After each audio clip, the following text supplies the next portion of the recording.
Hello guys, कसे आहात तुम्ही सर्वजण? तुम्हा सर्वांच्या माझ्या यूट्यूब चॅनलवर स्वागत आहे. आज माझ्या पार्सल आला होता, ज्या गोष्टीची मी खूप दिवसापासून वाट बघत होती.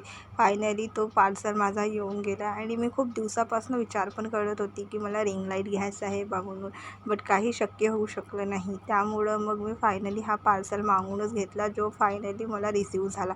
त्याचीच मी अनबॉक्सिंग करत होती. मी खूप हॅप्पी होती आणि या गोष्टीसाठी मी खूप शिवा पण खाल्ले की कामं सोडून तू हे सर्व कामं करत बसली आहे. बट असं स्वतःची इच्छा अगर पूर्ण झाली तर आपण गोष्टी ऐकण्यासाठी पण काही हरकत नाही.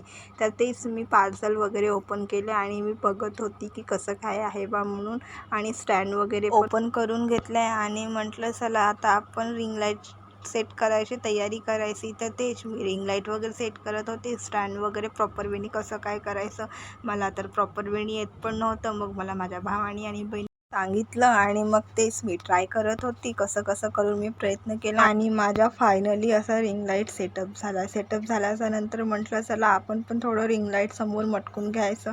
रील्स वगैरे काढून घेतले, फोटोज वगैरे काढून घेतले आणि मग झाला माझ्या क्लासला जाण्याचा टाईम.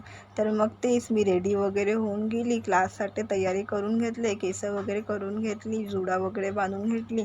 कारण की मी जुड्यामध्ये ना कम्फर्टेबल असते. क्लासमध्ये फार गरमी होतो, त्यामुळं मी जुडाच बांधून जाते. आणि मग असं काही मी झाली रेडी क्लासला जाण्यासाठी आणि आम्ही निघालो क्लासला जायला. मग क्लासमध्ये पोचल्याच्यानंतर आम्हाला एकच मुलगी दिसली. मी म्हटलं जास्त काही उशीर झाला नाही आहे. मग आम्ही टायपिंग वगैरे करून घेतलं आहे. माझी टायपिंग झाल्याच्यानंतर मी माझ्या बहिणीचा वेट करत होती. मग टायपिंग झाल्याच्यानंतर आम्ही निघालो मार्केटमध्ये जायला. मार्केटमध्ये गेल्याच्यानंतर मार्केटमधनं काम वगैरे करून घेतले आणि मग आलो आम्ही घरी.